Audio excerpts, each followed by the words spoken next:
जो रिकॉर्ड हो रहा है, सो लेट्स प्रोसीड। जी। अच्छा, फर्स्ट क्वेश्चन है, Pakistan has shortest boundary with which country? तो अगर आपकी मैप के साथ वाकफियत नहीं है, पाकिस्तान के मैप के साथ वाकफियत नहीं है, so this is the map of Pakistan. आप सबको मैप नजर आ रहा होगा। पाकिस्तान के ये नेबर्स हैं, ये नेबर्स जो आप देख रहे हैं, पाकिस्तान के वेस्ट पे जो है वो अफगानिस्तान एंड ईरान। अगर आप कंपस के डायरेक्शन से तो ईरान और अफगानिस्तान वेस्टर्न साइड पे हैं। ईस्टर्न पे फिर इंडिया आ गया, नॉर्थ पे फिर चाइना आ गया। ठीक है, इसको नॉर्थ ईस्ट कह लें या नॉर्थ कह लें। अच्छा, ये जो छोटी सी स्ट्रिप है, ये अफगानिस्तान की जो आप देखते हैं, ये सेपरेट करती है पाकिस्तान को किस एरिया से? ये जो तान वाले कंट्री है ना, जैसे Kazakhstan, Turkmenistan, Uzbekistan, Kyrgyzstan, Tajikistan, ये तान वाले सेंट्रल एशियन कंट्रीज हैं। इनके भी आपको कैपिटल याद होना चाहिए, क्योंकि इनके भी कैपिटल्स वो अक्सर पूछ लेता है। तो इनके कैपिटल्स को याद रखना कोई इतनी मुश्किल बात नहीं है। And one interesting thing about them is that they are all landlocked. Do you know landlocked क्या होते हैं? लैंड लॉक होते हैं कि आप ये देखें, तुर्कमेनिस्तान, ताजिकिस्तान, एक्सेस नहीं है सी के साथ। तो अगर इन्होंने सी जो है वो सी तक पहुंचना है, तो पहले अफगानिस्तान आएंगे, फिर ये आएंगे Pakistan. So all these countries ending with तान except Pakistan, they are landlocked. ठीक है जी। अच्छा, ये पाकिस्तान का जनरल मैप है, और जाहिर है पाकिस्तान के ये बॉर्डर्स हैं, और इनकी जो बॉर्डर्स की जो है टोटल लेंथ आ जाती है। अब लेंथ एक्यूरेटली तो ये डिपेंड करता है आपकी सोर्स क्या है, आप कहाँ से इसको जो है वो कर रहे हैं, स्टडी कर रहे हैं। तो लेंथ में थोड़ा सा जो है ना वो फर्क आ जाता है, प्लस माइनस है लेंथ में। एग्जैक्ट लेंथ जो है वो भी वेरी करती है, जाहिर है उस सर्वे पर डिपेंड करती है। लेकिन जो ऑर्डर ऑफ लेंथ अगर आप देखें तो वो ये ठीक है। अब ये अप्रोक्सीमेट लेंथ हैं, ये भी एक्यूरेट एग्जैक्ट नहीं है, लेकिन आपको जस्ट जनरल आइडिया ये दे रही है। फॉर एग्जांपल, पाकिस्तान की अफगानिस्तान के साथ जो बॉर्डर है, उसकी जो लेंथ है, ये लेंथ अभी दोबारा रिवाइज होगी है, लेकिन it is more than 2000 kilometres. ठीक है। फिर उसके बाद आपकी पाक इंडिया बॉर्डर, इसको रेड क्लिफ लाइन भी कहते हैं। ये जो पाक इंडिया बॉर्डर है ना, ये रेड क्लिफ लाइन भी है। ठीक है। ये जो है तकरीबन इतनी बन जाती है। फिर ये ईरान के साथ गोल्ड स्मिथ लाइन आप कहते हैं इसको, ईरान के साथ पाकिस्तान की जो बॉर्डर है, गोल्ड स्मिथ लाइन, इसकी तकरीबन इतनी 900 प्लस माइनस 10 किलोमीटर बन जाता है। ठीक है। पाकिस्तान और चाइना की ये आप देख रहे हैं, गिलगित बल्तिस्तान वाला जो है ना एरिया, उसकी जो पाकिस्तान के साथ बॉर्डर मैच करती है, चाइना के साथ जो बॉर्डर मैच करती है, वो तकरीबन बाज जगह पे आप देखेंगे तो 590 किलोमीटर, 599 किलोमीटर। तो it is more than 585 kilometre. तो अगर आप अब ये जो मैं आपसे डिस्कस कर रहा हूँ, ये एक्चुअल क्वेश्चंस हैं जो पेपर में आए हुए हैं, लेकिन हम क्वेश्चन को रटा नहीं लगा रहे, हम कॉन्सेप्चुअली स्टडी कर रहे हैं। क्योंकि और मैं इसे ज़ाहिर है लिंक कर रहा हूँ जो उसने मजीद पेपरों में, क्योंकि मैंने सारा सर्वे किया, आपके सारे पेपर्स देखे और दिए भी हुए हैं खुद पेपर्स, तो मैं इसको बेसिकली लिंक कर रहा हूँ आपके बाकी क्वेश्चंस के साथ भी, ताकि एक क्वेश्चन का आपके साथ जो है वो एक क्वेश्चन प्रिपेयर करने से आपके 5-6 सवाल आपके तैयार हो जाए। तो if you do one paper, it is as though if you have done 7 to 8 paper. तो ये जो मैं आपको एक एक इन्फॉर्मेशन आपको बता रहा हूँ, एक एक जो बात बता रहा हूँ, ये बेसिकली क्वेश्चन है और उसका आंसर है साथ। ठीक है। तो ये जो मैंने जिस तरह आपको बात बताई है, तुर्कमेनिस्तान, उज्बेकिस्तान, ताजिकिस्तान, इनके कैपिटल्स उसने पूछे हुए हैं। ठीक है।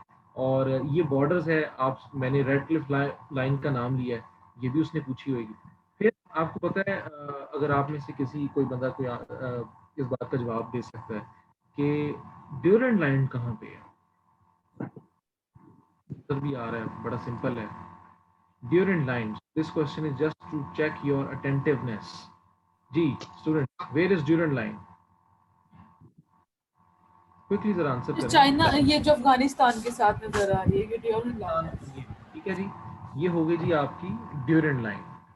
अच्छा जी। ये ब्रिटिश के दौर में आपको पता है कि एग्रीमेंट साइन हुआ था। ठीक है। वहां से ये लाइन चल रही, लेकिन अफगानिस्तान की गवर्नमेंट इस लाइन को नहीं मानती। वो कहते हैं कि जी लाइन ब्रिटिश के साथ निगोशिएट किया था, तो जब ब्रिटिश चले गए तो फिर ये नेगोशिएशन जो है ना ये तब खत्म होगी, ये बाउंड्री जो स्केच की थी खत्म हो गई है। तो अब आपको पता है रिसेंटली ये पाकिस्तान आर्मी जो है इसको फेंसिंग भी कर रही है इसकी, ठीक है ना, यहाँ बॉर्डर फेंस कर रही है ये ड्यूरन लाइन जो है।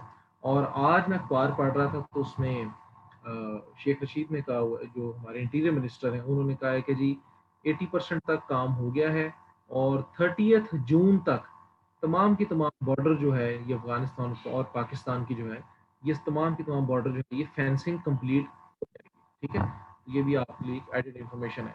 तो यहाँ पे जो अब इस सवाल का जवाब दें, शॉर्टेस्ट बाउंड्री विद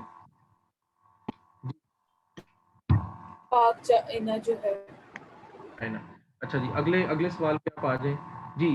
अगला सवाल पढ़ें, if one of the angles of a triangle is 90 degrees what would be the value of other two angles. Triangle, अच्छा मैथमेटिक्स में वैसे तो आप if you choose to study in vision and अगर आप मैथ की क्लास लेते हैं तो मैथ के सर हैं वो आपको इसको बेहतर गाइड करें, क्योंकि मैं आपको जस्ट जनरली एक पेपर करा रहा हूँ, उस मैथ्स का क्वेश्चन है। मैथ्स का मैं आपको जनरली बता दूं, मैथ्स में 7-8 चीजें हैं जो वो अक्सर पूछता है, उसके बगैर नहीं पेपर वो जो है ना उससे बाहर नहीं जाता।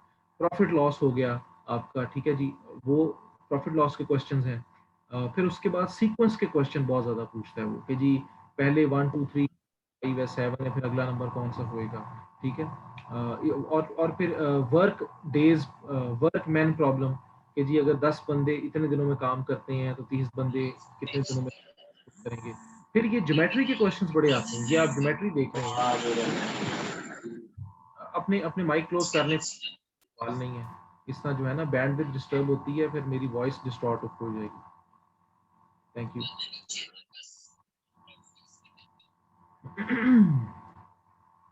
ठीक है जी। अच्छा, ये जो आप ट्राइंगल्स देख रहे हैं ये ज्योमेट्री के क्वेश्चन है, ठीक है। जो ज्योमेट्री के क्वेश्चंस हैं उसमें ये जो ट्राइंगल्स वाले हैं ये बड़े फेमस क्वेश्चंस हैं।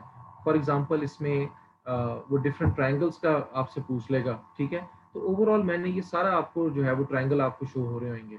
मिसाल के तौर पे अब ये जो क्वेश्चन है, if one of the angles of a triangle is 90 what would be the value of other two angles.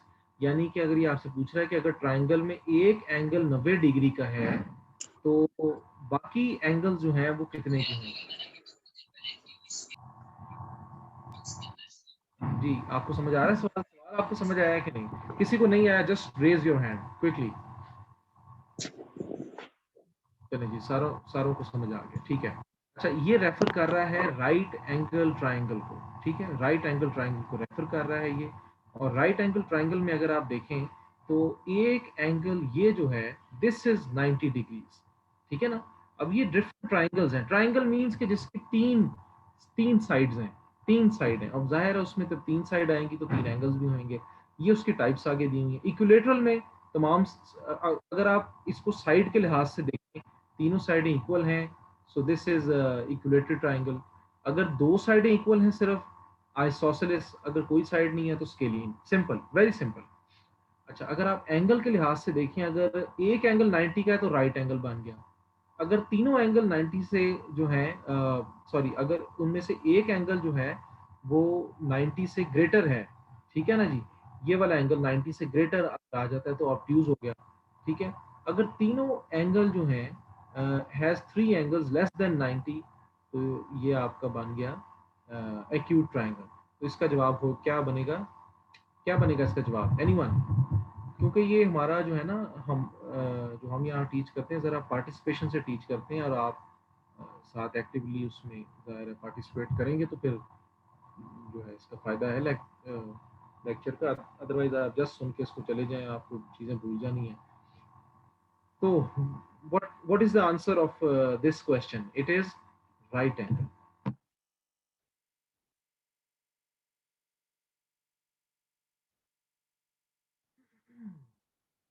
ये आप आ जाएं इस सवाल पे। सवाल क्या है जी, प्रॉफिट नोन एज जुन्नून, जुन्नून, ठीक है जी। ये प्रॉफिट जो है जिनको जुन्नून भी कहा जाता है। अच्छा, अब इसमें मैं आपको बताऊं कि वो पीपीएससी में जो है ना अक्सर प्रॉफिट्स की और पर्सनल जो इस्लामिक पर्सनैलिटीज हैं उनके टाइटल्स बड़े पूछता है। इस पेपर में स्पेसिफिकली उसने ये पूछा जुन्नून कौन है, ठीक है। तो जुन्नून का बेसिकली लिटरली मीनिंग होता है the one of the fish.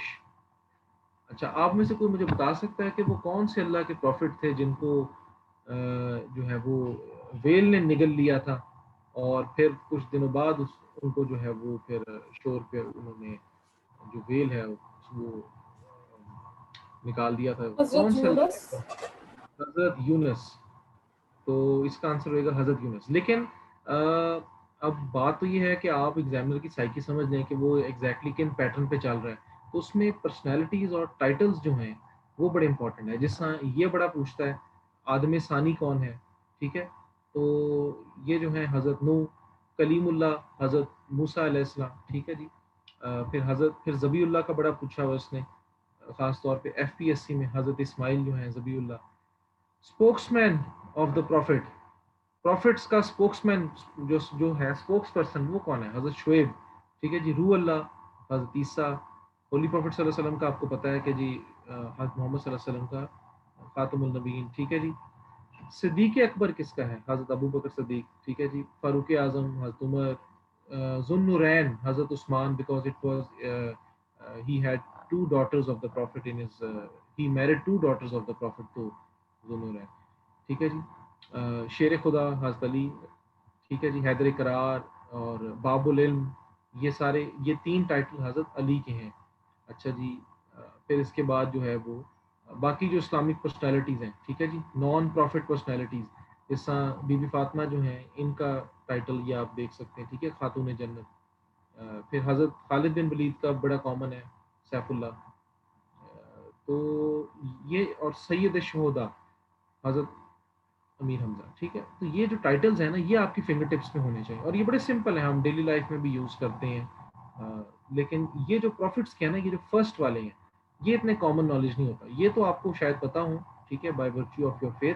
लेकिन ये वाला हम इतना मोस्टली इतने यूज़ में हम नहीं डेली लाइफ में करते। तो इस वजह से ज़रा जो है ना ये चीज़ें आपने याद रखेंगे। तो अब अगर आपसे पूछेगा भी तो इन्हीं पैटर्न्स पे वो पूछेगा। अच्छा जी, Lahore high court, old name of Lahore high court is, इसका नाम है चीफ कोर्ट ऑफ पंजाब। अब इसकी आपने तीन डायमेंशन याद रखनी है, तीन डायमेंशन। आपको हाई कोर्ट का पूछेगा तो तीन डायमेंशन से आपको पूछ सकता है। हाई कोर्ट का एक तो पूछ लेगा कि जी इसका पुराना नाम क्या है, ठीक है जी। दूसरी चीज ये आपसे पूछेगा जी चीफ जस्टिस कौन है इसका, जैसे पाकिस्तान का पूछ लेगा जी करंट चीफ जस्टिस कौन है, इससे हाई कोर्ट्स के भी बात कर पूछ लेता होता है। तो चीफ जस्टिस मोहम्मद कासिम खान।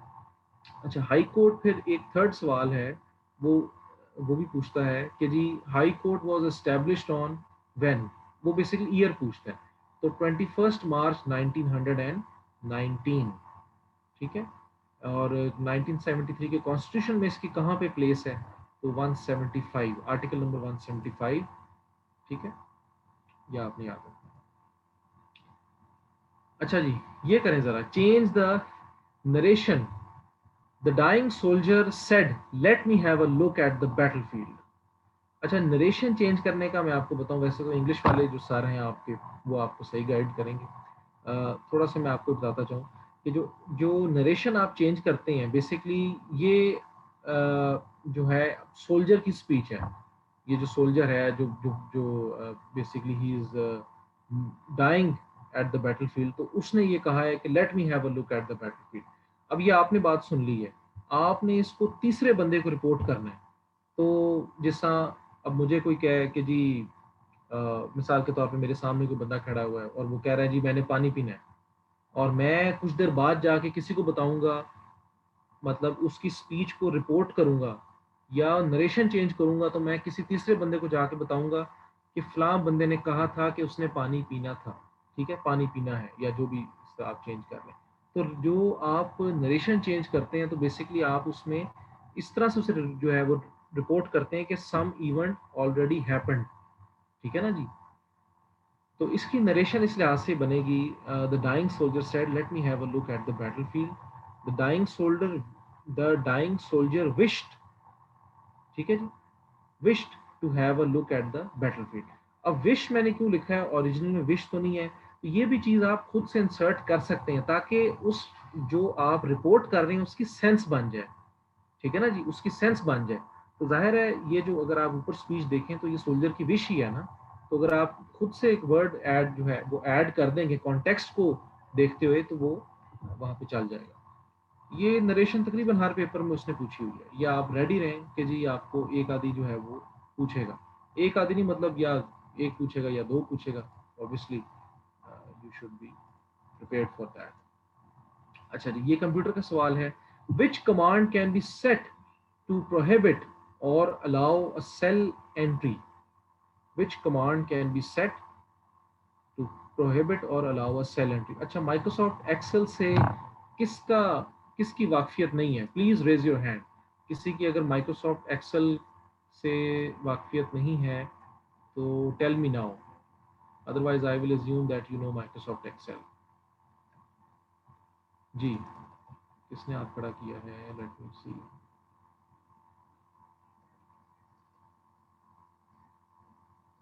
अच्छा जी।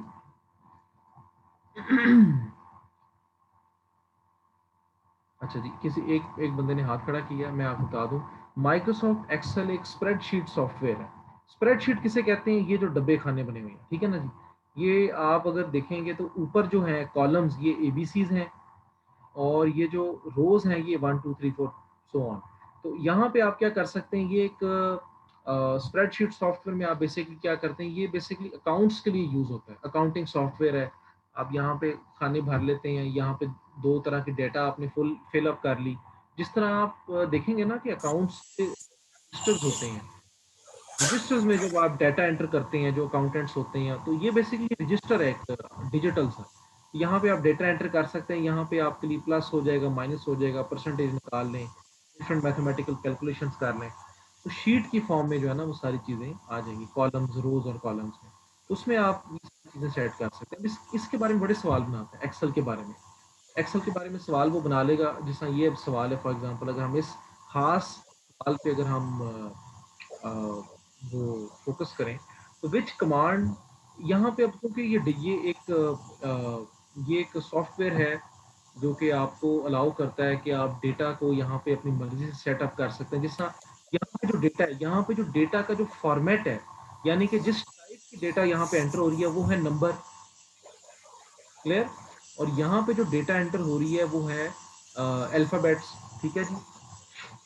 अल्फाबेट्स आ गए, यहाँ पे भी अल्फाबेट। तो यहाँ पे आप डेटा जो है ना वो सेट कर सकते हैं कि जी इस टाइप की डेटा हो, ठीक है जी। वो आप उसका फॉर्मेट भी चेंज कर सकते हैं। तो डेटा वैलिडेशन जो है ये बेसिकली आपको अलाउ करती है कि यहाँ पे आप जो है ना उसका क्राइटेरिया सेट कर दें, ठीक हो गया। तो डेटा वैलिडेशन है इसका answer.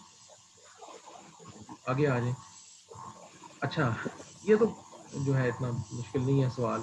Sajji is the recipe of, ये तो तकरीबन सारी कर लेंगे एक्सेप्ट दोज जिन्होंने सब्जी नहीं खाई। तो ये भी आ जाते हैं सवाल कल्चरल। अच्छा, इन सवालों को मैं कहता हूँ कि जी ये हैं आपके कल्चरल क्वेश्चंस। जैसे मिसाल के तौर पे वो आपसे पूछेगा जी फ्लां डांस जो है वो, लुडी डांस वो कहाँ से बिलोंग करता है, फ्लां कहानी जो है वो किस दरिया के पास है। तो हमारे कुछ कल्चरल क्वेश्चंस हैं, वो अक्सर जो है ना ये पूछ लेते हैं। तो उसमें वो फूड रेसिपीज का आपसे पूछ लेगा, ड्रेस का पूछ लेगा कि ड्रेसेस जो हैं वो फेमस कौन से हैं। तो इनके लिए आपने फिर रेडी रहना है। और इसमें जो है वो सज्जी जो है ऑब्वियसली यू नो बलूची है। अच्छा, अब इसका मैंने थोड़ी सी वर्किंग ये की है कि मैंने अ, ये जो है टोटल आपके जो फूड रेसिपीज हैं वो मैंने एक तरह से उनको सेपरेट आउट कर दिया है। अब ये सारी की सारी लिस्ट तो आपको याद नहीं होएगी और ना ही आपने करनी है। जस्ट आप एक जनरल लुक दे दें, और जाहिर है ये तो एक जनरल सेंस, जनरल नॉलेज पे भी डिपेंड करता है। जिस तरह सज्जी जो है वो मतलब फूड जो है कहाँ से बिलोंग करता है, ठीक है जी। ये हमने खाई हुई है और बीनो के जी ये इसकी है, बलूचिस्तान का फूड है, ठीक है जी। फिर बोंग पाए वो कहाँ से बिलोंग करते हैं, तो ये तो चीज़ें कॉमन पता होती हैं। तो जस्ट इनको आपने जो है ना एक बार गो थ्रू कर लें कि अगर वो बहुत ही कोई अनोखी चीज़ पूछ ले, ठीक है, जिसका शायद अगर आप में से कोई अ, मतलब सिंध से है, उसको मे बी पंजाब का नहीं पता, तो वो ज़रा मेन डिशेस जो है ना वो आप देख लें, ठीक है। तो ये आप गूगल भी करेंगे तो आ जाएगा। मोस्टली वो बलूचिस्तान और सिंधी का पूछता है, अगर आप देखें ना ओवरऑल कि किन का वो पूछेगा, तो बलोचिस्तान एंड सिंधी, ठीक है। अच्छा जी, which party started quit India movement? Quit India movement जो है ये स्टार्ट होती है 1942 में। अच्छा, 1942 में क्विट इंडिया मूवमेंट स्टार्ट होती है। वर्ल्ड वॉर टू तब चल रही होती है। ठीक है जी, वर्ल्ड वॉर टू तब चल रही होती है, तो इंडिया जो इंडियन नेशनल कांग्रेस है वो उस वक्त स्टार्ट कर देती है क्विट इंडिया मूवमेंट। यानी कि ब्रिटिश जो है वो पहले ही अंडर प्रेशर है, ठीक है। वो एक फ्रंट पे जो है वो जापान से फाइट कर रहे हैं, और जो इंडियन नेशनल कांग्रेस है वो क्विट इंडिया मूवमेंट स्टार्ट कर देती है, एडिशनल प्रेशर डालती है ब्रिटिश पे कि जी आप जो है हमें फॉरेन इंडिपेंडेंस दें और आप यहाँ से चले जाएं। तो क्विट इंडिया मूवमेंट का वो जो है ना, एक अब इसने पार्टी पूछा हुआ है, फिर पिछले पेपरों में इसने पूछा हुआ था कि जी कब स्टार्ट हुई है, तो इट वाज स्टार्टेड इन 1942। बाकी मैंने ये इन्फॉर्मेशन लिख दी है कि आप देख भी सकते हैं। ठीक है जी, let's move on to the next question. अच्छा जी, which king tore letter of prophet peace be upon him? अच्छा, आप में से किसी को पता है कि जी होली प्रॉफिट ने जो लेटर्स भेजे थे kings and emperors around Medina, जिस ये अब मैंने मैप यहाँ पे इंक्लूड किया है कि उस वक्त मदीना के जो नेबर्स थे, ठीक है, वो कौन कौन सी कंट्रीज थे। अगर आप मदीना से अगर आप शाम वाली साइड पे जाएं तो ये रोमन एम्पायर के अंडर आता था, this was called Byzantine empire और रोमन एम्पायर। अच्छा जी, अगर आप चले जाएं ईरान वाली साइड पे तो पर्शियन एम्पायर, और यहाँ पे फिर अफ्रीका में जहाँ पे हिजरत हबशा हुई थी, ठीक है, एबसीनिया। तो डिफरेंट कंट्रीज में उन्होंने जो है ना डिफरेंट किंग्स को उन्होंने बेसिकली लेटर्स लिखे। तो होली प्रॉफिट के जो एम्बेसडर थे वो डिफरेंट कंट्रीज चले गए, डिफरेंट जगह चले गए, डिफरेंट बादशाहों के पास चले गए लेटर्स लेके। तो वो आपसे पेपर में पूछता है कि जी कौन से किंग को जो है वो होली प्रॉफिट ने लेटर लिखे, और स्पेशली ये जो है क्वेश्चन बड़ा ऑफन रिपीटेड है कि जी किस किंग ने जो है वो होली प्रॉफिट का लेटर जो है उसकी डिसरिस्पेक्ट की। तो परवेज जी, सर, खुसरो परवेज ने लेटर जो थे वो टीयर किए थे। लेकिन जो है ना वो आपको पेपर में खुसरो परवेज ऑप्शन नहीं होएगा, वो जो ऑप्शन होएगा वो होएगा कोजोरस, ठीक है, क्रोजस इसे कहते हैं। ये जो ये आप देख लें, इसका जो एंग्लिसाइज नेम है ना इंग्लिश में खुसरो परवेज को इस नाम से बोला जाता है, इसलिए मैंने लिस्ट इंक्लूड की है, क्योंकि वो आपको इंग्लिश वाले जो है ना नेम्स देगा, तो आपने उस लिहाज से ये नेम्स जो है ना वो याद कर लेने। जिस तरह जो रोमन एम्पायर का जो किंग था वो सीजर है, ठीक है ना जी।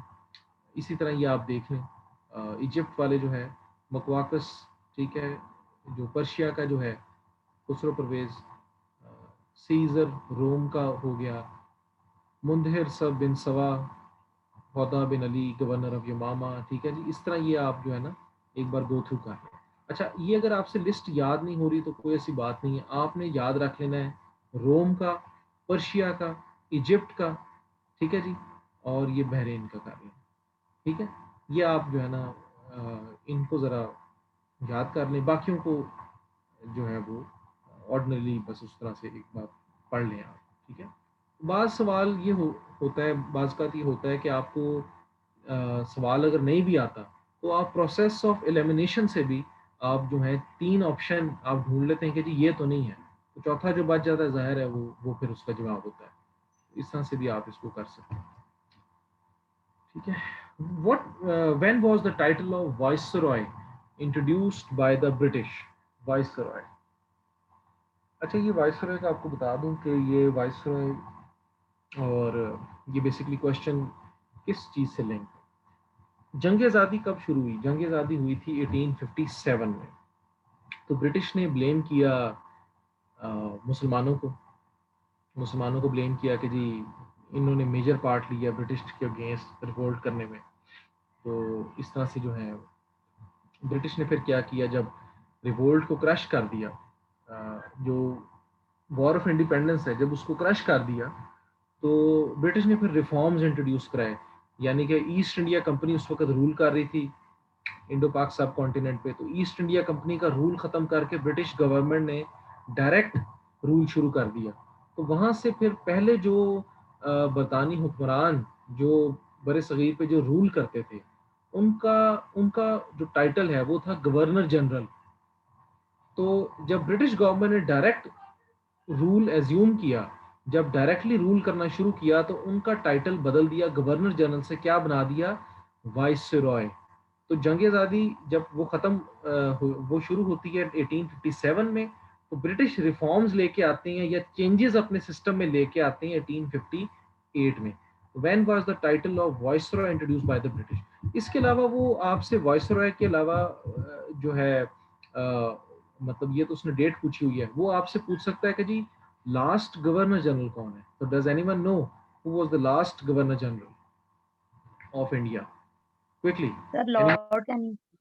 Lord Canning. And first governor and first viceroy वो भी हो गया लॉर्ड लॉर्ड कैनिंग। कैनिंग। ठीक है, क्योंकि लॉर्ड कैनिंग उस वक्त अपने ऑफिस में होता है कि जब पीछे से खत आ जाता है कि जी अब आपकी कुर्सी का नाम गवर्नर जनरल से बदल के वाइसरॉय बना दिया, तो वो आखिरी गवर्नर जनरल हो गया, पहला वाइसरॉय भी हो गया। तो इस सवाल के 3 डायमेंशन से आपने तैयार कर लेना। ठीक है, अच्छा, which act redefined the territories of Pakistan? अच्छा, ये हमारे कॉन्स्टिट्यूशन में कुछ जो है वो अमेंडमेंट्स हैं, कुछ अमेंडमेंट्स हैं, वो हमने जो है ना याद याद रख लेनी है। ठीक है, तो इसमें जो अमेंडमेंट्स हैं वो होगी, एक तो 18th अमेंडमेंट है, 18वीं तरमीम, वो बड़ी इंपॉर्टेंट है। ठीक है, वो सारों को पता है कि जी जो है पीपीपी के दौर में पास होती है और उससे सूबों के इख्तियार जो हैं बढ़ जाते हैं। कुछ और अमेंडमेंट्स हैं वो भी हमने ज़रा याद रखनी है। Which act redefine the territories of Pakistan? तो ये है फर्स्ट अमेंडमेंट। ठीक है जी, फर्स्ट अमेंडमेंट।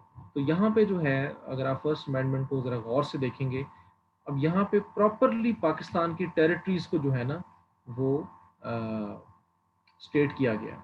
ये आप मतलब देख सकते हैं। अच्छा, फर्स्ट अमेंडमेंट तो ये होगी। दूसरा वो पूछता है कि जी सेकंड अमेंडमेंट किसके बारे में? किसी को पता है सेकंड अमेंडमेंट किस चीज से लिंक्ड है या रिलेटेड है? क्योंकि ये बड़ा इंपॉर्टेंट है सेकंड अमेंडमेंट, और आपके रिलीजियस पॉलिटिकल इशू से बड़ा लिंक्ड है ये। Does anyone has any idea कि what is second amendment? Second amendment का आपको वैसे भी पता होना चाहिए, बिकॉज इंटरव्यू में भी आपसे पूछ सकते हैं, और बड़ी इंपॉर्टेंट अमेंडमेंट है, और हमारे कंट्री को आज तक जो है मतलब आज तक ये रेलिवेंट है in every religious political matter. मैं आपको भी दिखाता हूँ, आपको यू विल रियलाइज कि ये कौन सी अमेंडमेंट है। दिस इज द अमेंडमेंट, कि ये बेसिकली जो है ना constitutionally or from a legal point of view, it defines that who is not a Muslim. So the person who does not believe in the finality of the Prophet Muhammad, peace be upon him, Khatam al-Nabiyyin, so he is not a Muslim. ठीक है जी, तो ये मैं अब पढ़ने लगा। Person who does not believe in the absolute and unqualified finality of prophet peace be upon him, the last of prophet, और वो बंदा जो खुद क्लेम करता है, ठीक है जी, कि मैं प्रॉफिट हूँ after profit use upon him, और recognize any other person or religious reformer as a prophet, he is not a Muslim for the purposes of constitutional law. तो legally जो है ना people who claim that someone is a prophet after Prophet Muhammad peace upon him, तो legal perspective से और constitutional point of view से, and obviously from the religious point of view as well, he is claimed he is labeled as a non Muslim. तो आप ये देख लें कि अगर आपको मतलब सेकंड अमेंडमेंट आपको पता होनी चाहिए और कितना ये इम्पोर्टेंट है।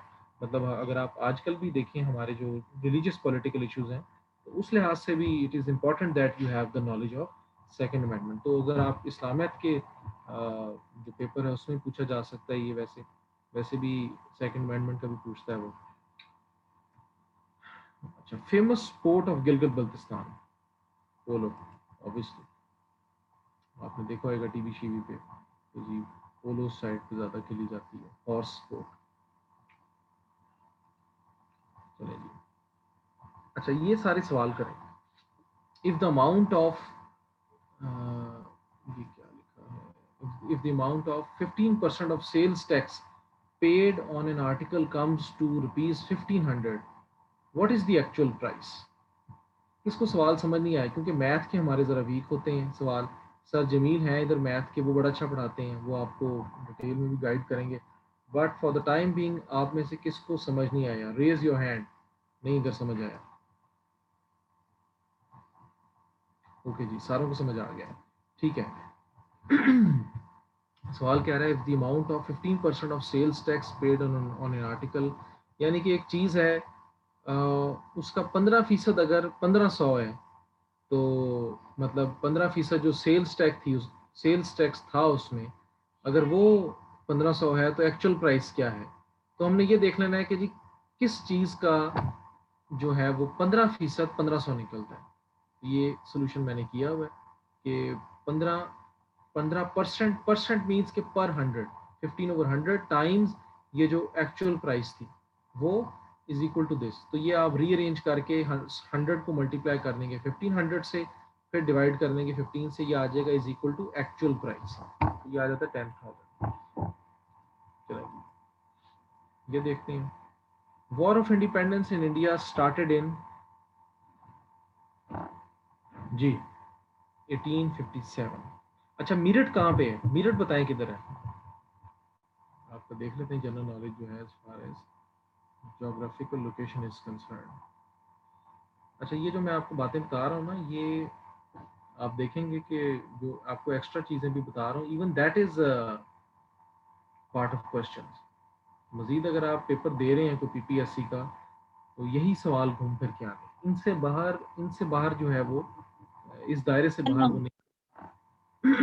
जी सर नॉर्थ ईस्ट में। मीरठ इंडिया में है, बिल्कुल नॉर्थ ऑफ इंडिया। तो ये जो सीपॉय म्यूटिनी है, ये तो अंग्रेज इसको म्यूटिनी कहते हैं ना, हम तो कहते हैं जंग आज़ादी। तो सीपॉय मतलब सिपाही, सिपाहियों की बगावत वो कहते हैं, हम कहते हैं नहीं जी ये जंग आज़ादी है। तो war of independence against the British started in 1857 and started from Meerut. अच्छा ये इशू क्या बना था? इशू जो है आपको पता है किस वजह से शुरू हुई थी? वैसे तो बड़े रीजन थे, लॉर्ड डलहौजी का कानून था, डॉक्ट्रिन ऑफ लैप्स और बड़े कानून थे, लेकिन जो इमीडिएट आपसे अगर वो पूछेगा ना पेपर में, और वो पूछेगा क्योंकि ये सवाल पीछे मैंने देखे हैं 2019 के पेपरों में और 20 के पेपरों में, आप भी देखेंगे अगर आप पेपर दे रहे हैं, तो ये आपसे पूछेगा कि जी इमीडिएट रीजन क्या था, इमीडिएट जिसने जो है क्विकली इस वॉर को जो है इग्नाइट कर दिया। तो वो था ग्रीस्ड कार्ट्रिज का। उस जमाने में ये था कि जो राइफल थी, ब्रिटिश ने उस जमाने में इंट्रोड्यूस कराई एनफील्ड राइफल कार्ट्रिजेस। तो राइफल जो इंट्रोड्यूस कराई उसमें आपको पता है कि जो गोली जो डलती थी, ठीक है जी, गोली डाल के बाद में बारूद भरना पड़ता था, और बारूद आता था एक छोटे से साशे में। साशे जो है, साशे का जो कवर है साशे का, वो ग्रीस किया जाता था किसकी फैट से? काऊ और पिग की फैट से। यानी कि इसलिए किया जाता था ना ताकि अंदर जो बारूद है, या गन पाउडर जिसको कहते हैं, गन पाउडर जो बारूद होता है, कहीं वो गीला ना हो जाए। तो उसको बचाने के लिए ऊपर से जो साशे था जिसके अंदर वो आता था, जो पैकेट के अंदर वो आता था, उस पैकेट को चबा के काटना पड़ता था। जो फौजी थे ब्रिटिश आर्मी में उनको मुंह से काटना पड़ता था, लेकिन उसको ग्रीस किया गया था किसे?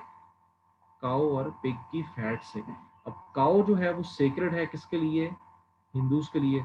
और पिग है फॉरबिडन किसके लिए? मुसलमानों के लिए। तो इस चीज पे सिपाहियों ने क्या किया था? उन्होंने बगावत कर दी थी अगेंस्ट द ब्रिटिश आर्मी। तो वहां से फिर वॉर ऑफ इंडिपेंडेंस जो है फॉरन इग्नाइट हो गई। समझ आ गया आपको? ये मैंने आपको एक तरह से टॉपिक ही करा दिया वॉर ऑफ इंडिपेंडेंस का। नेक्स्ट। अच्छा कॉन्स्टिट्यूशंस के बारे में जो है ना, 3 आपने चीजें याद रखनी है। अब ये क्वेश्चन आया हुआ है, first written constitution of world. तो पहला कॉन्स्टिट्यूशन जो है दुनिया का कौन सा है? अच्छा अब अंग्रेज इस चीज को नहीं मानते, लेकिन हमारे पेपर में राइट आंसर इज मिसाक मदीना। हम इसे कहते हैं कि first written constitution of the world, क्योंकि उससे पहले तो जो है वो जाहिर है कानून तो वही होता था, जो बादशाह का जो दिल करता था वही कानून बन जाता था। तो मिसाक Medina was signed in the first year of Hijra, ठीक है, जो कि क्रिश्चियन कैलेंडर से बनता है 623। ठीक है, अभी अभी कौन सा साल चल रहा है, 2021, तो वो साल जो है कौन सा बन गया, 623। ठीक है, ये है जी आपका first written constitution of the world. ठीक है। तो एक तो आपने ये याद रखना है। दूसरा वो आपसे पूछेगा कि जी जो है दुनिया का सबसे लार्जेस्ट लॉन्गेस्ट कॉन्स्टिट्यूशन कौन सा है, तो वो है इंडिया का। तो अभी इसमें है तकरीबन 448 आर्टिकल्स विद 12 शेड्यूल्स। ठीक हो गया, 448 आर्टिकल्स। अच्छा, दुनिया का सबसे छोटा कॉन्स्टिट्यूशन वो ये भी पूछ लेता है, तो वो हो गया जी आपका मोनाको का। और मोनाको क्या है, second smallest country of the world. तो सबसे स्मॉलेस्ट कंट्री कौन सी है वर्ल्ड की, वेटिकन सिटी। Vatican city. ठीक है। अच्छा, कोई बंदा ये जानता है कि पाकिस्तान के कॉन्स्टिट्यूशन में कितने आर्टिकल्स हैं, अपने कॉन्स्टिट्यूशन का आपको है आइडिया, किसी को पता है? सर 234। 26 सर। टोटल नहीं, total number of articles in Pakistan constitution. Sir 286 है या 234 है? 280 है सर। जितना, हाँ आप सही कह रही हैं, 280। ठीक है ना जी, 280 है। और अभी तक जो है टोटल 25 अमेंडमेंट्स हुए। ठीक है जी, ये अपने कॉन्स्टिट्यूशन का भी आपको आइडिया होना चाहिए। तो बहरहाल ये आप जस्ट तीन चीज़ें याद रख लें, Indian constitution longest constitution, Monaco का है स्मॉलेस्ट कॉन्स्टिट्यूशन। अब मैं आपसे चौथी चीज़ पूछूंगा कि वो कंट्री बताएं जिसका कॉन्स्टिट्यूशन रिटन फॉर्म में नहीं है। हमारा तो रिटन फॉर्म में है ना, इंडिया का भी रिटन फॉर्म में है, वैसे तो अमूमन रिटन फॉर्म में ही होता है। वो बताएं कंट्री जिसका रिटन फॉर्म में नहीं है। United kingdom. ठीक है जी, उनका रिटन फॉर्म में कोई कॉन्स्टिट्यूशन नहीं है। अच्छा, ये सवाल आ गया जी। अब ये क्वेश्चन जो है ना, ये भी बड़ा कॉमन है, क्योंकि आपसे इसने इस दफा वियना पूछा हुआ है, कल को कुछ और पूछ लेगा। तो ये आपको पता होना चाहिए, कुछ कंट्रीज हैं कि कुछ सिटीज हैं जो दरिया पे हैं, जिस तरह लाहौर रावी पे, ठीक है, इस तरह डिफरेंट कंट्रीज, डिफरेंट सिटीज हैं वो रिवर्स पे हैं। तो ये मैंने कुछ लिस्ट जो है वो अपना आपकी सहूलत के लिए लिखी है। तो वैसे ये लिस्ट सारी की सारी तो नहीं जाहिर है, इसमें आप कर सकते हैं याद। मतलब ये लिस्ट तो बहुत ज्यादा है, ये जस्ट मैंने शॉर्ट लिस्ट करके चीजों को लिखा हुआ है। तो कुछ कंट्रीज का वो मतलब पूछ लेता है। अब यहाँ से मैं आपको आइडेंटिफाई जो है वो करा देता हूँ। कुछ यूरोप की हैं, अफ्रीका की हैं, तो मतलब लेट्स सी के कौन सी इंपॉर्टेंट जो है ना कंट्रीज है। अच्छा, एक तो वो पूछता है जी खारतौम का। खारतौम किधर है, सूडान में। खारतौम किस रिवर पे है, कोई बंदा बता सकता है? देखते हैं आपकी तैयारी कैसी, क्योंकि ये बड़ा रिपीटेड सवाल है। मैं पिछले भी जब बैच में लोगों को करा रहा था तो खारतूम को मैंने उन्हें सर इंडस पे। नहीं नहीं चलो, इंडस तो आपका पाकिस्तान में है और वहां पे लिखा हुआ है ये सामने कि जी खारतूम सुल जो है सूडान में है, तो इंडस पे कैसे हो गया?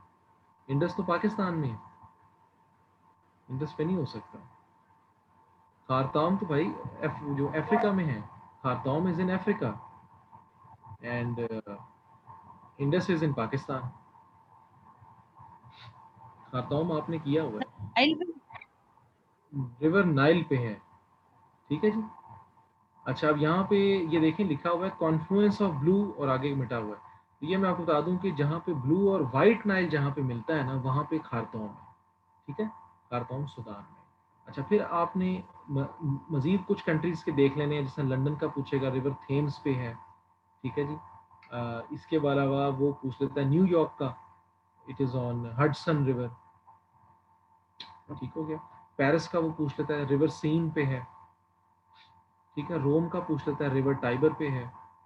ठीक है जी। इस तरह आपने जो है वो ये अब सवाल देखें ना वियना का, और ये इस लिस्ट में भी मौजूद है। तो वियना का है डनूबे पे। ठीक है जी। वाशिंगटन का पोटोमैक। और यागून, इरावंडे, इरावाडी जो भी रिवर बनता है, ठीक है। अच्छा, अब आपको वियना जो रिवर डनुबे है, देखे ना ये वियना है रिवर डनुबे पे। तो डनुबे का आपको थोड़ा सा बता दूं कि डनुबे पे ये यूरोप है, यूरोप का नक्शा है, तो और ये जो लाल लकीर है ये दरिया है। तो रिवर डनुबे पे बड़े शहर हैं। आपसे अगर वो बुदापेस्ट का पूछेगा, जो हंगरी का सिटी है, तो वो भी बुदापेस्ट, वो भी है रिवर डनूबे पे। तो इस तरह आपने ये जो बेलग्रेड है सर्बिया का शहर, ये भी इस पे है। ये कुछ सिटीज हैं, आपने ये याद रख लेनी है, क्योंकि वो आपको थोड़ा सा ट्विस्ट करके भी पूछ सकता है। अगर आपने सिर्फ ये याद रख लिया है कि रिवर डनूबे पे वियना है और आपकी कॉन्सेप्चुअल अंडरस्टैंडिंग नहीं है, तो आपने वो अगर बुदापेस्ट पूछ लेगा, आपने कहना है कि नहीं, डनूबे तो हो ही नहीं सकता, ये तो वियना वाला था। इस तरह से कॉन्सेप्चुअल स्टडी जो है वो बड़ी इंपॉर्टेंट है। तो रिवर डनूबे आप ये देख लें, ये मैंने यहाँ पे मतलब ये इमेज यहाँ पे रखा हुआ है। तो रिवर डनूबे पे ये वियना आ गया, बुदापेस्ट आ गया, बेलग्रेड आ गया, और ये ड्रेन हो रहा है, ठीक है जी, ब्लैक सी के अंदर। ठीक हो गया। उसके अलावा ये जो है ना कंट्रीज जो दी हुई है, इनकी कैपिटल्स भी साथ साथ देखते रहें आप, क्योंकि कैपिटल्स भी आपको पता है बड़ी ऑफनली वो मतलब पूछ लेता है। तो ऑस्ट्रिया का वियना है, नेक्स्ट टाइम आपसे कैपिटल पूछ लेगा। ठीक हो गया। चलिए आगे आ जाते हैं। अच्छा, ये जरा फिल अप करें। कोई है जिसकी इंग्लिश में डिग्री है? Keep your friends close and your enemies. वैसे तो एनिमीज को वे रखना चाहिए। Keep your friends close and your enemies away नहीं होना चाहिए। क्या ख्याल है? अलग। सोचें सर जरा। अपार्ट। नहीं नहीं, keep your friends close and your enemies apart आएगा सर। क्लोजर। क्लोजर सर नहीं, क्लोजर क्लोजर। क्या ना, ये प्रोवर्ब है। प्रोवर्ब का वो आप मतलब उस तरह से मीनिंग ना आप लें, क्योंकि वो तो ऑब्वियसली दुश्मनों से फासला रखना चाहिए, आई एग्री, लेकिन प्रोवर्ब में चीजें जो है ना वो और तरह से आ जाती हैं, ठीक है ना जी। प्रोवर्ब में इसको उर्दू में क्या कहेंगे? अब आई थिंक जर्बल मिसल कहेंगे। एम आई राइट? मैंने मैं यस मैंने सर। गैस मैंने सिर्फ गैस मारा। जर्बुल मिसल जिसका जर्बुल मिसल आप मतलब कोई भी ले लें उर्दू की, तो ये जर्बुल मिसल होते हैं। इनका मीनिंग जो है वो उस तरह से नहीं आता जो लिटरल सेंस में आप ले रहे हैं, ठीक है। तो keep your friends sir close मुझे एंड फिर भी ये क्यों- जी जी सर मुझे अपार्ट ही जी। लग रहा है। नहीं नहीं, अपार्ट नहीं क्लोजर होता। सर आएगा। अपार्ट ही मुझे लग रहा है। क्लोजर क्लोज नहीं नहीं, अपार्ट क्लोजर। नहीं हुआ। ये आप इसको गूगल करें, गूगल करें और किसी ऑथेंटिक साइट से देखें, क्लोजर ही है। क्योंकि जरबुल मिसल में मिसाल के तौर पे कोई उर्दू का ले लेते हैं, बूढ़ी घोड़ी और लाल लगाम, ठीक है। तो उस सेंस में आपने जो है ना वहां से आपने लिंक करना है कि ये इंग्लिश के प्रोवर्ब है। तो अब प्रोवर्ब्स का देखें, मैं आपको बताऊं, वो इडियम्स और ये जो है ना, ये कॉमनली जो यूज होते हैं इडियम्स, वो ये पूछ लेते हैं। और इनका कोई मतलब अगर आप ये याद कर लेंगे, नेक्स्ट टाइम नहीं आएगा, नेक्स्ट टाइम कुछ और आ जाएगा। तो इसकी ट्रिक है ये कि इसका लिटरल मीनिंग नहीं होता। मतलब जो मोस्ट कॉमन, जैसा हम एवरीडे लाइफ में तो कहते हैं एनिमी इज अ पार्ट, लेकिन यहाँ पे चीजें जरा और तरह से वो आएंगी। चलो और जरा करें। फाइंड द क्या लिखा हुआ है, ये मेरे सामने शेयर द स्क्रीन आ रहा है just. Find the marked price of a uniform shirt if it is sold for 1311 after discount of 5%. ये सवाल जरा आप करें और मुझे आंसर शेयर करें। मैं आपको सवाल बता देता हूँ। एक शर्ट की असल कीमत निकालें, अगर 5% डिस्काउंट के बाद उसकी कीमत है 1311 रुपये। मैं किसी दुकान पे गया हूँ, उसने मुझे 5% डिस्काउंट किया, तो मैंने उसे 1311 रुपये पकड़ा दिए और शर्ट खरीद ली है। उसकी असल कीमत जो है, प्राइस टैग, वो कितने का लगा था? ये जरा मुझे सवाल सॉल्व करें सारे। नहीं हुआ अगर, फिर मैं आपको प्राइस बता इसका जो है वो तरीका बता। 65। जी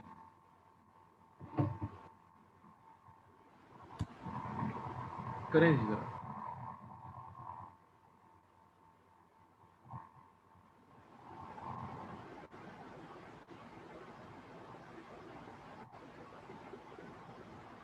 नहीं नहीं, 65 नहीं, ये कैसे हो सकता है? आप देखें ना, 1311 रुपये मैंने अगर पकड़ाए हैं बंदे को, 5% डिस्काउंट भी मुझे उसने मुझे किया है, तो ओरिजिनल कीमत उसकी 65 तो नहीं हो सकती। मतलब ये आप कैसे कह रहे हैं? सर 1380 आ रहा है। 1380 आ रहा है। जी अब आप सर देखें 1380 है। यासिर मेरी बात सुने, आपने 65 लिखा है, 65 कैसे पॉसिबल है? अगर एक बंदा मुझे डिस्काउंट कर रहा है तो ओरिजिनल कीमत ज़्यादा होएगी या कम होएगी? जब डिस्काउंट मुझे कोई कर रहा है तो कीमत कम होएगी ना, मतलब ये ऑब्वियस सी बात है। 60 राइट आंसर। मैं आपको इसका तरीका बताता हूँ क्या है। ठीक है, आप जिन्होंने 1380 निकाला है वो ठीक निकाला है। अब इसका तरीका ये है, अब ये अगर मतलब मैं इसका आपको शॉर्टकट भी बताता हूँ इसका, कि शॉर्टकट क्या है, और ज़रा डिटेल्ड प्रोसेस भी बता देता हूँ अगर आपको शॉर्टकट ना समझ आए। मैं ये देख लेता हूँ कि जी अगर एक चीज़ की कीमत है, ठीक है, उसने मुझे 5% डिस्काउंट किया है। अब मैंने, यानी कि जो 100% जो उस चीज़ की कीमत है, अब मैंने वो नहीं देनी। अब मैंने उस चीज़ की 5% मुझे डिस्काउंट हो गया। अब मैंने उस चीज़ की कीमत देनी है, कितने फीसद कीमत देनी है? 95% कीमत देनी है ना उस चीज़ की। मैंने क्या किया, मैंने ऑप्शन उठाया, ऑप्शन का देख लिया 95% ये 1311 बन रहा है कि नहीं।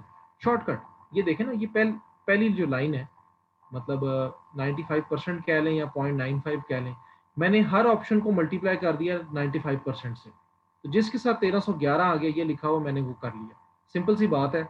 मुझे किसी बंदे ने डिस्काउंट दिया 5%, तो यानी कि 5% अब मैं प्राइस पे नहीं करूंगा, कितने फीसद पे करूंगा? 95% प्राइस तो मैं पे करूंगा ना। तो मैंने हर चीज का देख लिया, हर ऑप्शन का देख लिया, 95% क्या ये बन रहा है 1311, जिसका बन रहा है मैंने वो ऑप्शन कर लिया। अगर आपको नहीं समझ आ रहा है कि जी ये शॉर्टकट कैसे किया है, मुझसे एक लाइन में नहीं होता, आप डिटेल कर लें। ये देख लें कि जी 5% ओरिजिनल कीमत का एक्स आ जाता है। ठीक है जी, ओरिजिनल कीमत का 5% एक्स आ गया।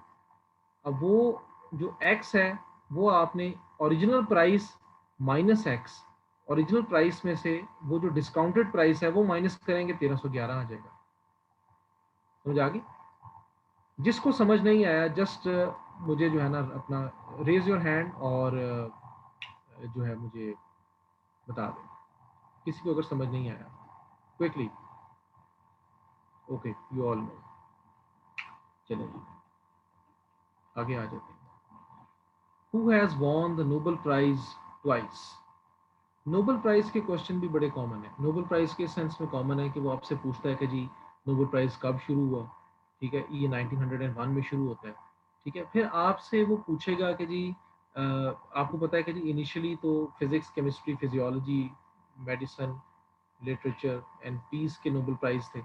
फिर बाद में 1968 में इकोनॉमिक्स का नोबेल प्राइज शुरू किया गया। इनिशियली नोबेल प्राइज तो ये थे ना, physics, chemistry, physiology, literature, physiology या मेडिसिन एक ही चीज़ है। Physics, chemistry, medicine, literature and peace, ये थे इनिशियली। फिर बाद में इकोनॉमिक्स का भी इंट्रोड्यूस किया गया, और ये कब हुआ सारा? ये 1901 में। अच्छा, 1901 में शुरू किया गया। वर्ल्ड वॉर के दरमियान ये नोबेल प्राइज वगैरह नहीं दिया गया। अब वो आपसे पूछेगा कि जी वो लोग बताएं जिन्होंने डबल नोबेल प्राइज जीता हो, मल्टीपल नोबेल प्राइजेस, तो वो ये हैं। ये आपको नजर आ रहे हैं? आप लोगों को नजर आ रहे हैं ना? अच्छा, जी इसमें सर। इनके नाम आपने याद रख लेने हैं, और स्पेशली इन दोनों के नाम। ये बड़ा बार बार पूछेगा, बार बार पूछेगा, लिनस पॉलिंग, लिनस पॉलिंग। और हमने शायद एक पेपर किया भी था, आप लोगों को याद हो जो पुराने स्टूडेंट्स हैं, हमने पेपर किया था जिसमें लिनस जी पॉलिंग का सर। उसने, और मैरी क्वेरी का पूछेगा अब।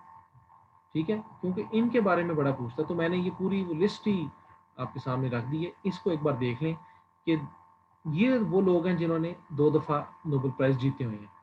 Mary Curie, Linus Pauling, PPSC के फेवरेट्स हैं ये लिनस पॉलिंग का एक दफा केमिस्ट्री में, और 1962 का पीस में।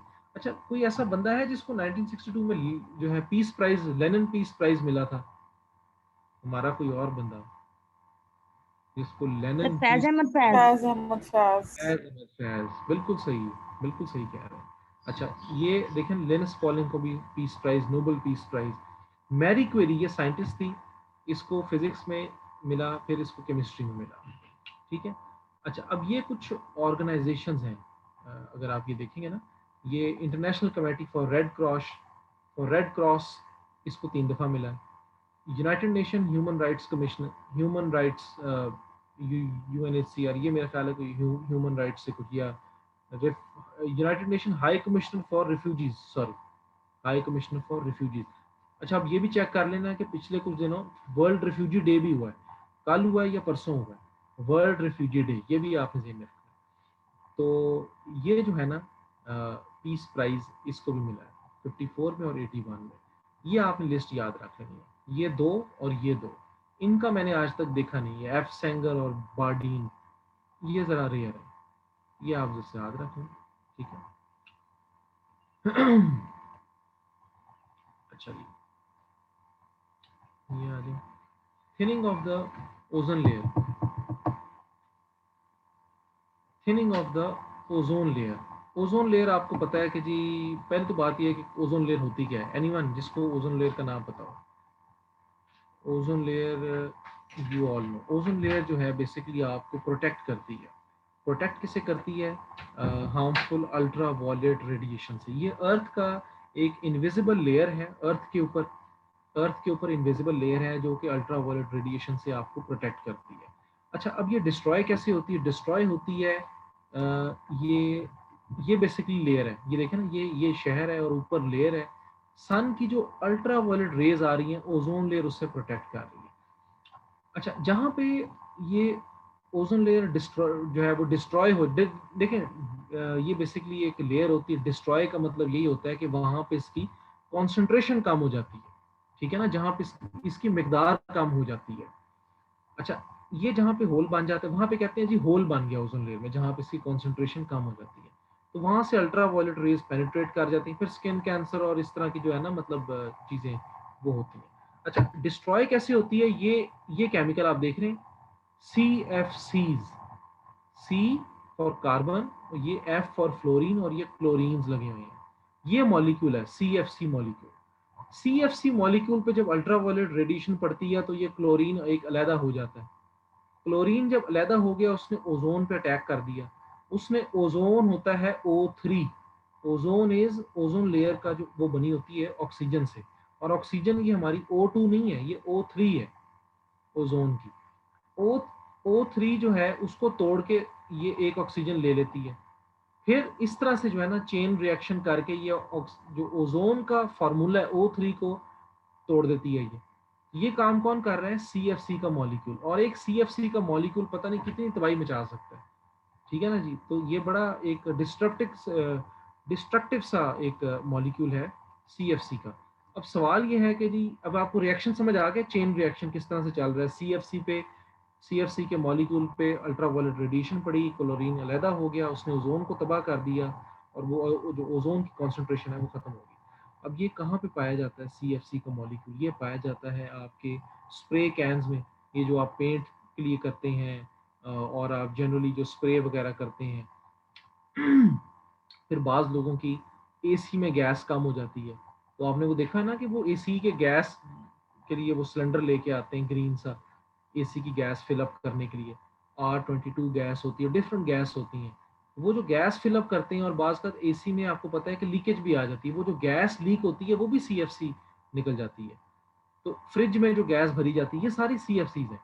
अब तो वैसे ये बैन हो चुकी हैं, अब तो और तरह की आ गई, लेकिन फिर भी कुछ क्वांटिटीज जो है, मतलब कुछ जो अप्लायंसेज हैं उनमें ये है। तो ये जो है ना CFCs इन चीज़ों में है।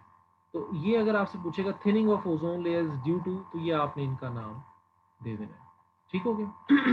अच्छा, by the way, ozone layer किस किस अर्थ की जो है वो एटमॉस्फेरिक लेयर में पाई जाती है? ट्रोपोस्फेयर, मीजोस्फेयर, किस लेयर में पाई जाती है? ये भी क्वेश्चन है, आ रहा है ज़हन में आपको? स्ट्रेटोस्फेयर, ये देखिए, ओजोन लेयर है स्ट्रेटोस्फेयर में। ये भी मैंने एक पिछला क्वेश्चन, क्योंकि इससे लिंक, अब आप ये देखें ना कि PPSC का पैटर्न क्या बन रहा है। एक दफ़ा उसने पूछा है कि जी आपकी वो किस में है, मतलब ओजोन लेयर को डिस्ट्रॉय कौन करता है, और एक दफ़ा उसने पूछ लिया कि जी वो स्ट्रेटोस वो किस लेयर में पाई जाती है। अच्छा, ये उसका ओवरऑल जो है वो प्रोसेस है। हम यासिर, हम जिस लेयर में हैं वो है ट्रोपोस्फेयर, ठीक है।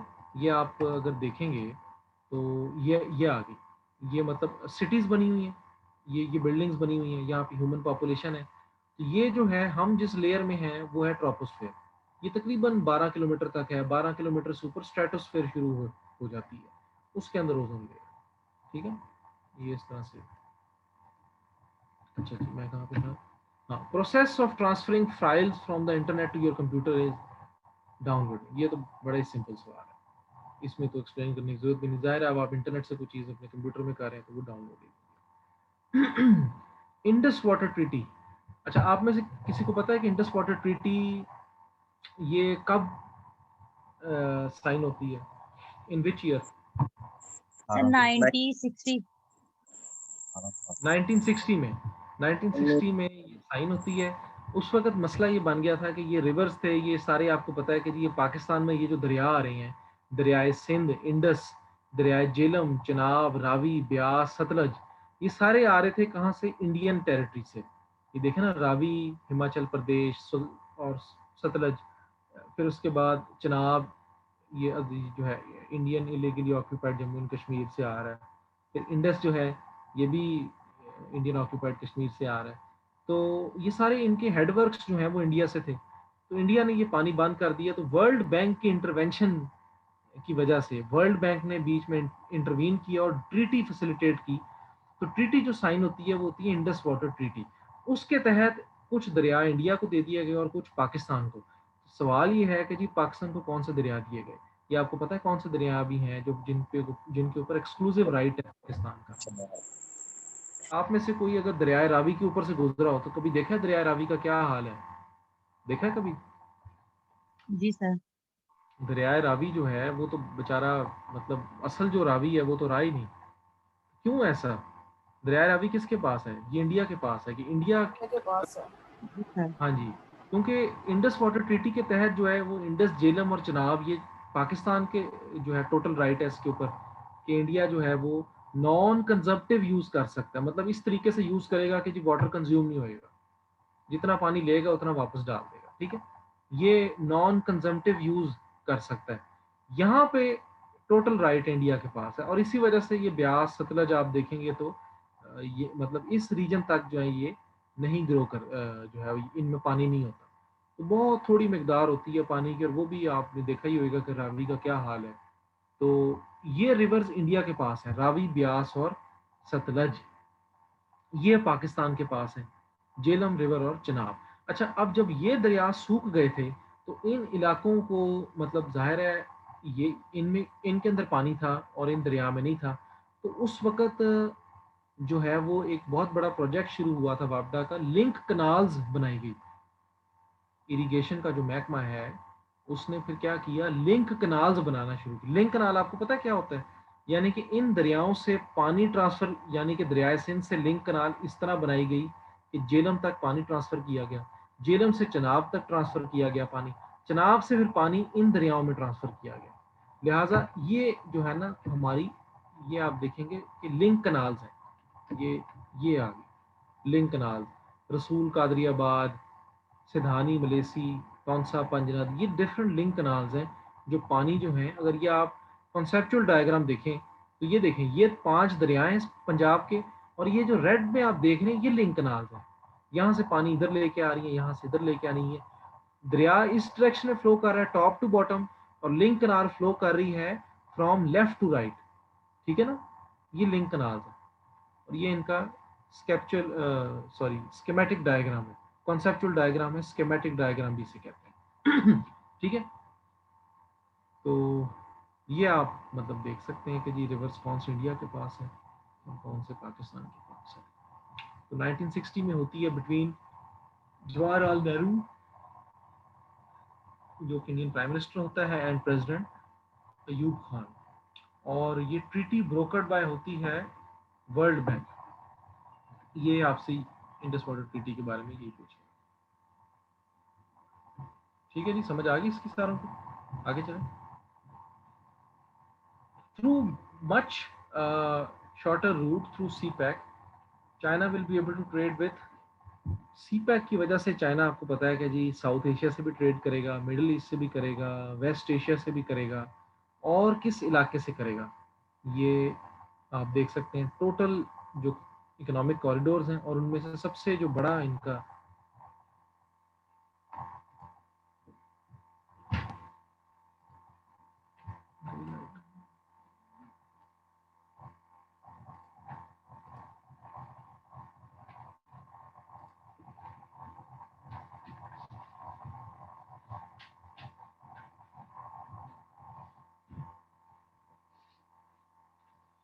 आवाज आ रही है आप लोगों को? जी सर।